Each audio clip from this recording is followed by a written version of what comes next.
আপনারা দেখবেন যে যে দেশে অবন ঠাকুরের মতো মানুষ, আমি নিজে তার চিত্রকর্ম দেখে এসেছি শান্তিনিকেতনে, যামিনী রায়ের আমি ভাস্কর্য, বিখ্যাত সেই ভাস্কর্য তার পেইন্টিং আমি দেখেছি, রাম কিঙ্করের ভাস্কর্য সেটাও আমি শান্তিনিকেতনে দেখে এসেছি, একবারে মেটালিক ওয়ার্ক। তো মানে সেই দেশে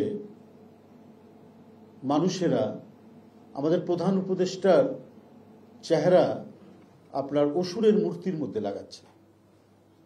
কারণ একটা জাতির কিন্তু যেমন উন্নয়নও ঘটে, আবার ডিক্যাডেন্সও হয়, অধঃপতনও হয়।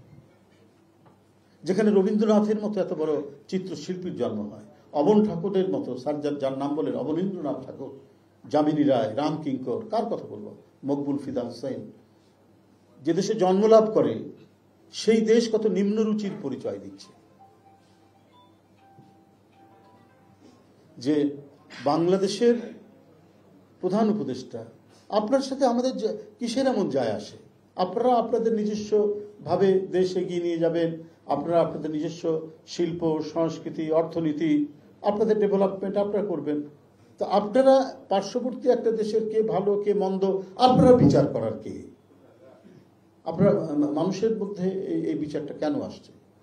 একজন নোবেল লরেট ব্যক্তি, একটা গুণীজন, আমরা আমাদের দেশে, উনি সরকার চালাচ্ছেন, ভালো মন্দ নিয়ে আমরা যারা দেশে রাজনীতি করি আমরা কথা বলবো। আর আপনারা অসুরের মূর্তির মধ্যে ডক্টর ইউনূস সাহেবের চেহারা বসাচ্ছেন এবং পৃথিবীর অন্যান্য রাষ্ট্রনায়কদের আপনার চেহারা বসাচ্ছেন। যখন এই যে অধঃপতন শুরু হয়, যে দেশে আমি আগেও বলেছি অবন ঠাকুর, যামিনী রায়, রাম কিঙ্করের জন্ম লাভ করে, সেখানে যখন এই পরিস্থিতি হয়, বুঝতে হবে রাজনীতিতে সেখানেও একটা অবক্ষয় চলছে। মোদির নেতৃত্বে ভারতে যেন অন্ধকার যুগ, মধ্যযুগ প্রতিষ্ঠিত হয়েছে বলেই আজকে সেই অবস্থা। সেই দিক থেকে আমরা যাই বলি না কেন, এখানে যাই হোক, এখানে ধর্মপ্রাণ মানুষ আছে, বোধ হিন্দু মুসলমান সবার ধর্মপ্রাণ আসছে। এবার পুজো কত আনন্দের মধ্যে দিয়ে হয়েছে। আমাদের শঙ্কা ছিল যেখানে হয়তো মানে দেশ বিদেশের অনেক স্যাবোটেজ হতে পারে, অন্তর্ঘাত হতে পারে, কিন্তু আমরা প্রত্যেকে কেয়ারফুল ছিলাম। প্রত্যেকটি মানুষ, আমি বলবো যে কোনো পলিটিক্যাল পার্টি না, প্রত্যেকটি মানুষ, এখানে বড় সংখ্যাগরিষ্ঠ মানুষ তো মুসলমানরা, তারাও কেয়ারফুল ছিল।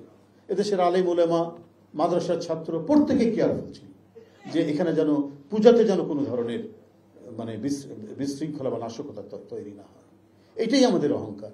এখানে যারা ইয়েরা রয়েছেন, মানে আর্টিস্টরা রয়েছেন, তারা এই যে আমাদের ঐতিহ্যের মধ্যে সম্প্রীতির যে একটা অসাধারণ বন্ধন, এই বন্ধনটা নিয়েই তারা হয়তো একটা অসাধারণ চিত্রকর্ম তারা হয়তো তৈরি করে ফেলতে পারবে আগামীতে।